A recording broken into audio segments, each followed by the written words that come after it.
శ్రీమాత్రే నమ. జయ గురు దత్తాత్రేయ నమ. ఈ వీడియోలో మనం ధనుసు రాశి వారికి డిసెంబర్ నెల మాస ఫలితాలు తెలుసుకునే ప్రయత్నం చేద్దాం. మరి ధనుసు రాశి వారికి ఈ నెల ప్రారంభంలో గ్రహాల స్థితి పరిశీలించినప్పుడు 3 గ్రహాలు 12వ స్థానంలో ఉండడం జరిగింది. ఒక గ్రహం 8వ స్థానంలో సంచరించడం జరుగుతుంది. ఏదైనా ఒకరి జన్మజాతకంలో కానీ గోచార రీత్యా కానీ 12వ స్థానంలోకి గ్రహాలు వచ్చినప్పుడు ఆ కారకత్వాలు సంబంధించి ధన నష్టాన్ని, అనుకోని ఖర్చుల్ని, ఇబ్బందుల్ని కలగజేస్తూ ఉంటాయి. 6వ స్థానంలో గ్రహం ఉన్నప్పుడు కోర్టు సమస్యలు, రుణాలు, శత్రువుల వల్ల ఇబ్బందులు కలిగిస్తూ ఉంటాయి. 8మంలో గ్రహాలు వచ్చినప్పుడు అనుకోని ఇబ్బందులు, అపవాదులు, కొన్ని వార్తలు వినవలసి ఉంటుంది. బట్ ఏదైనా ఒక జాతకం అనుకూలంగా ఉండాలంటే, లేదంటే ఒక సంవత్సర ఫలితాలు మనకి బాగుండాలంటే ఆ సమయంలో 6, 8, 12 స్థానాలు ఖాళీగా ఉంటే జాతకుడు కంపల్సరిగా సక్సెస్ఫుల్గా జీవితాన్ని ముందుకు తీసుకెళ్ళగలుగుతూ ఉంటాడు. మరి ప్రస్తుతం ఈ నెల ప్రారంభంలో 3 గ్రహాలు 12లో ఉన్నాయి. ఒకటి రవి ఇంపార్టెంట్గా భాగ్యాధిపతి వ్యయస్థితి, తండ్రి గారి కొరకు, పుణ్య కార్యక్రమాల కొరకు, దాన ధర్మాల కొరకు, ఇతరుల అవసరాల కొరకు, పిల్లల యొక్క చదువు కొరకు, విదేశ యాత్ర కొరకు ధనాన్ని ఖర్చు పెట్టడం జరుగుతూ ఉంటుంది. ఎస్పెషల్లీ ప్రభుత్వానికి చెల్లించవలసినటువంటి పన్నులు, ట్యాక్సులు వగైరా, జిఎస్టీ లాంటివి కంపల్సరీగా పే చేయవలసి ఉంటుంది. లేని పక్షంలో అధికారుల నుంచి వేధింపులు లాంటివి రావడం జరుగుతూ ఉంటుంది. చాలా సందర్భాల్లో మీ కుటుంబంలో పెద్దవారికి అనారోగ్య కారణం వల్ల హాస్పిటలైజ్ అవ్వడం, మీరు హాస్పిటల్ చుట్టూ తిరగడం లాంటివి కూడా ఈ నెల ప్రథమ భాగంలో జరిగే అవకాశం ఉన్నది రవి వల్ల. అలాగే ఈ నెల 15 తర్వాత రవి రాశిలోకి ప్రవేశించడం వల్ల జాతకుడు మొత్తం సమస్యల్ని తన ఆధీనంలోకి తీసుకొని ప్రతి సమస్యని చాలా చాకచక్యంగా దైవబలంతో పరిష్కరించడం జరుగుతూ ఉంటుంది. అంటే పిల్లల యొక్క సమస్య అయితేనే, ప్రభుత్వం ద్వారా వచ్చే సమస్యలు అయితేనే, ఆధ్యాత్మిక సమస్యలు అయితేనే, ఆరోగ్యపరంగా అయితేనే అన్ని సమస్యల్ని జాతకుడు ఒంటి చేతితో డిసెంబర్ 15 తర్వాత పరిష్కరించుకోవడం జరుగుతూ ఉంటుంది. ఇక దాని తర్వాత కుజుడు పంచమాధిపతిగా, వ్యయాధిపతిగా కుజుడు వ్యయస్థానంలో డిసెంబర్ 7వ తారీఖు వరకు సంచరించడం జరుగుతూ ఉంటుంది. ఎంటర్టైన్మెంట్ కొరకు, మనలో ఉన్నటువంటి బలహీనతలు, వ్యసనాల కొరకు, ఏదో జోదాలు, పందాలు అటువంటి వారి కొరకు, లేదంటే మనకి ఏదైనా ఒక ఇన్వెస్ట్మెంట్ చేయాలని ఆలోచన ఉంటుంది, ఒక ఎంటర్టైన్మెంట్ ఆలోచన ఉంటుంది, వాటి కొరకు ధనాన్ని చాలా వరకు ఖర్చు పెట్టడం జరుగుతూ ఉంటుంది. కొన్ని సందర్భాల్లో షేర్ మార్కెట్ ద్వారా కానీ, జోదం ద్వారా కానీ, ఎంటర్టైన్మెంట్ ద్వారా కానీ, లేదంటే మీ యొక్క సంతానం వల్ల కానీ, లేదంటే మీ యొక్క వేరే అఫైర్ వల్ల కానీ వాళ్ళ ద్వారా మీరు నష్టపోయే అవకాశం ఉంటుంది. డిసెంబర్ 7 తర్వాత మళ్ళా కుజుడు రాశిలోకి రావడం వల్ల చాలా వరకు మీలో ఉన్నటువంటి తప్పుల్ని పరిష్కరించుకొని పోగొట్టుకున్న దాన్ని తిరిగి సంపాదించే ప్రయత్నం చేస్తూ ఉంటారు.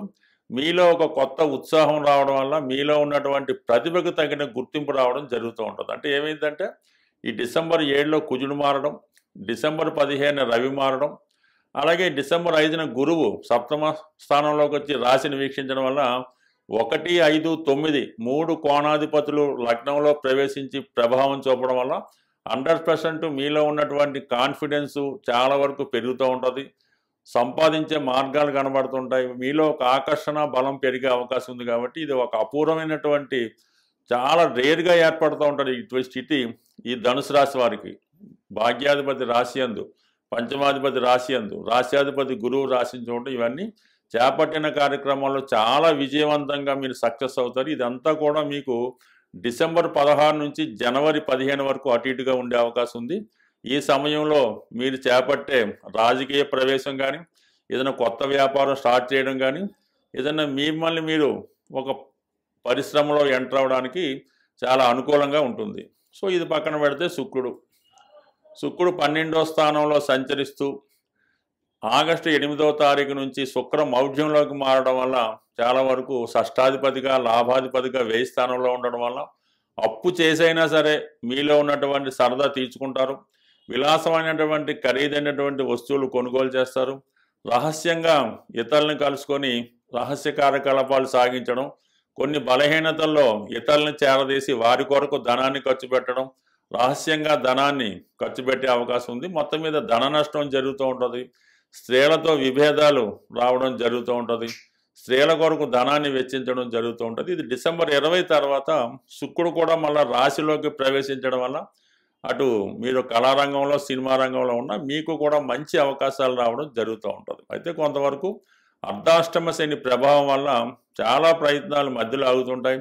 మీరు ఎంతమందికి ఎంత మంచి చేసినా వారి నుంచి కొన్ని విమర్శలు రావడం, మనసు అట్టయ్యే విధంగా వాళ్ళు ప్రవర్తించడం, అలాగే తల్లిగారి నుంచి సరైనటువంటి ఆధారం లేకపోవడం, వ్యక్తిగతంగా తల్లిగారి యొక్క ఆరోగ్యంలో ఇబ్బందులు, ఇవన్నీ మిమ్మల్ని చాలా మానసిక ఇబ్బందుల్ని కలగజేసే అవకాశం ఉంటుంది. బట్ ఏదైనా ఈ సమస్యల నుంచి మీరు బయటపడాలంటే కంపల్సరిగా ప్రతి ఆదివారం నియమంగా ఉంటూ సూర్యభగవాన్ని ఆరాధించి ఆదిత్య ఉదయం చదువుకొని వీలైతే ఈ నెలలో ఒకసారి సత్యనారాయణ స్వామి వారి వ్రతం చేయడం వల్ల సంపూర్ణంగా మీ యొక్క అన్ని సమస్యలు పరిష్కారమై మీ యొక్క నిజమైనటువంటి అదృష్టాన్ని ఈ సమయంలో మీరు పొందే అవకాశం ఉంటుంది. స్వస్తి. శ్రీమాత్రే నమః. మన జాతకం ఎంత అనుకూలంగా ఉన్నా జరుగుతున్నటువంటి దశలు కానీ గోచారం కానీ అనుకూలంగా ఉన్నప్పటికీ కూడా కొన్ని ముఖ్యమైనటువంటి పనులు, అంటే ఆ కుటుంబంలో పిల్లలకి ఉద్యోగాలు రాకపోవడం, వివాహం జరగకపోవడం, ఎంత కష్టపడినా అప్పులు పెరిగిపోవడం, ఇవి జరుగుతూ ఉంటాయి. దీనికి వాస్తుపరంగా కూడా ఉన్నటువంటి దోషాలు చాలా వరకు ఆ కుటుంబం మీద ప్రభావాన్ని చూపడం జరుగుతూ ఉంటుంది. ప్రధానంగా ఏదైనా మనం ఇల్లు కట్టుకున్నప్పుడు చిన్న చిన్న వాస్తు దోషాలు ఉంటే అవి 7 సంవత్సరాల తర్వాత వాటి ప్రభావాన్ని చూపడం జరుగుతూ ఉంటుంది. మేజర్ దోషాలు లాంటి ఏమైనా నైరుతి దోషాలు అలాంటివి ఉంటే ఇల్లు కట్టిన 6 నెలల తర్వాతే వాటి ప్రభావాన్ని చూపడం జరుగుతూ ఉంటుంది. సో ఏదైనా మనకి ఈ దీర్ఘకాలిక సమస్యలు పరిష్కారం అవడం లేదనుకున్నప్పుడు కంప్లీట్గా వాస్తుపరంగా ఉన్నటువంటి దోషాలు కూడా సరి చేసుకుంటే ఈ ప్రధానమైనటువంటి సమస్యలు పరిష్కారం అవుతుంటాయి. ముఖ్యంగా సాధారణంగా చిన్న సమస్యగానే కనబడుతుంటుంది. ఈ గృహంలో వాయువ్య దోషం ఉండడం వల్ల, అంటే వాయువు మూసి ఉండడం, వాయువులో టాయిలెట్లు, వాయువులో బరువులు పెట్టడం, ఇవి పెట్టడం వల్ల ఎవరైతే వ్యాపార పరంగా చేస్తున్నారో వాళ్ళు వ్యాపారం నెమ్మదిగా దివాలా తీయడం, అప్పులు పెరిగిపోవడం, ఎవరినైతే నమ్మి మీరు మీ వ్యాపారంలో మీ చేదోడు వాదోడుగా ఉంటారని పెట్టుకుంటారో అది తమ్ముడు అవ్వచ్చు, బామ్మర్ది అవ్వచ్చు, ఇంకోడవచ్చు, వాడు నెమ్మదిగా వాడి చేతివాటాన్ని ప్రదర్శించి మరి మీ యొక్క వ్యాపారంలో ధనాన్ని మళ్లించడం కానీ, ఈ విధంగా వాడు బాగుపడుతూ మిమ్మల్ని నాశనం చేయడం కూడా జరుగుతూ ఉంటుంది. ఇదంతటికీ కూడా వాయువ్య దోషం కారణమవుతూ ఉంటుంది. అలాగే ఉద్యోగస్తులు కూడా చాలా వరకు లంచాలు తీసుకొని పట్టుబడడం, జైలు పాలవడం కూడా ఈ వాయువ్య దోషం వల్ల అవకాశం ఉంటుంది. చాలా వరకు ఆ కుటుంబంలో మనసు స్థిమితం లేని మానసిక వికలాంగులు కానీ, అలాగే ఇంటి మీద శ్రద్ధ లేకుండా గాలికి తిరుగుతున్నట్టు ఉన్నా అది వాయువు దోషంగానే భావించి ఈ వాయువ్య దోషాన్ని సరిచేసుకోవడం వల్ల అటు వ్యాపారం పుంజుకుంటుంది. కుటుంబంలో ఏ పని పాట లేకుండా ఉన్నవాళ్ళు పని మీద శ్రద్ధ పెంచుకుంటారు. అలాగే కొద్దిగా మెంటల్ ఇన్బ్యాలెన్స్ ఉన్నవాళ్ళు కూడా వారి సామర్థ్యాన్ని పెంచుకొని బాగుపడే అవకాశం ఉంది. కాబట్టి ఎంతో ఖర్చు అవుతుంది. కానీ ఒక్కసారి ఇటువంటి ప్రధాన సమస్యలు ఉన్నప్పుడు మంచి వాస్తు సిద్ధాంతాన్ని చూపించి వాస్తు సరి చేసుకోవడం మంచిది. లేదు అది వాస్తు సరి అవ్వదు, అది న్యాచురల్గా ఏర్పడింది అన్నప్పుడు వేరే ఇంట్లోకి మారడం వల్ల కూడా మీరు దీని నుంచి బయటపడవచ్చు. అయితే వాస్తు ప్రభావం అనేది ఇమీడియట్గా మాత్రం చూపించదు, నెమ్మదిగా దాని ప్రభావాన్ని చూపిస్తుంది. బట్ ఏదైనా మాత్రం ఫలితం మాత్రం పక్కాగా మంచిగా వచ్చే అవకాశం ఉంటుంది. అందువలన ఎంత గోచారం బాగున్నా జాతకం బాగున్నా వ్యాపార పరంగా నష్టాలు, నిరుద్యోగ సమస్యలు ఉంటే కంపల్సరిగా ఈ వాయువు దోష ప్రభావం అక్కడ ఉందనే చెప్పొచ్చు. ఏ కుటుంబంలో అంటే ఏ గృహంలో వాయువు దోషం ఉంటుందో అక్కడ ఆగ్నేయ దోషం ఉంటుంది. ఈ ఆగ్నేయ దోషం వల్ల ఏంటంటే స్త్రీలు ఎక్కువగా చెప్పిన మాట వినకపోవడం, అమ్మాయిలకి పెళ్ళిళ్ళు అవ్వకపోవడం, భర్తకి వ్యసనాలు ఇవన్నీ జరిగే అవకాశం ఉంది. కాబట్టి ఎక్కువగా వాస్తుని కూడా సరి చేసుకుంటే జీవితం కూడా సెటిల్ అయ్యే అవకాశం ఉంటుంది. బట్ చిన్న చిన్నగా వాస్తుకైతే పెద్దగా ఏం పరిహారాలు ఉండవు. పరిహారం అయినా పెద్దగా పనిచేయదు. దానికి శాశ్వతంగా ఆ వాస్తు సమస్య సరి చేసుకుంటేనే వాస్తు సరి అవుతుంది. మనం నివసిస్తున్నటువంటి గృహం సరైనటువంటి వాస్తు విలువలతో ఉండి నియమాలు పాటిస్తూ ప్రతిరోజు పూజ పునస్కారాలు చేసుకుంటే మన జాతకం కూడా మంచిగా తన ప్రభావాన్ని చూపించే అవకాశం ఉంది. బట్ ఏదైనా ఇల్లు ముఖ్యం, వాస్తు ముఖ్యం, ఇల్లాలు ముఖ్యం, అలాగే మన అదృష్టం కూడా ముఖ్యం. బట్ ఏదైనా మన ప్రయత్నం బట్టి ఫలితం సాధించవచ్చు. ఏదైనా నమ్మిన వాళ్ళకి నమ్మనంత, నమ్మకపోయిన వాడికి ఏ ఇబ్బంది ఉండదు. బట్ ఏదైనా జీవితంలో బాగుపడాలి అనుకున్న వాళ్ళు దీన్ని ఒక్కసారి సరి చేసుకుంటే 100% మీ జీవితాల్లో మార్పు అన్నది తప్పక వస్తుంది. స్వస్తి.